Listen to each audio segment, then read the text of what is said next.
Ardo AS are now saving forklift time in their freezer room thanks to a smart ASI solution from Bihl+Wiedemann. At the factory here in Orehoved on Falster, Ardo produces between 8,000 and 10,000 tons of frozen peas every year. When the peas have been packed and placed on standard pallets, they must be transported to the freezer room where they will be stored. Here, Bihl+Wiedemann has supplied an ASI system that always maintains its functionality, although it has to work at -20 degrees every day. The system consists of 2 driven roller conveyors inside the freezer room and 2 palletizing machines outside the freezer room.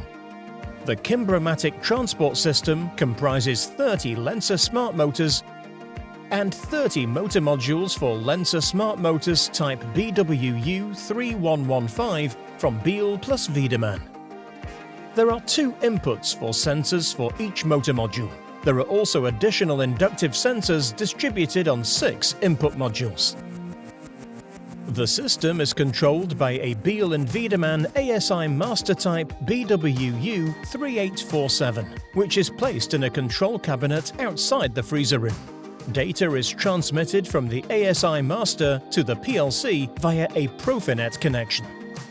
The advantage of this system is that Ardo now saves time in the freezer room, especially when its pallets need to be moved between the roller conveyors and storage racks before being returned and packed in the sales packaging. Bihl+Wiedemann's ASI master is quick and easy to set up and install. At the same time, the costs of a system with conventional wiring are much higher than for a system with an AS interface.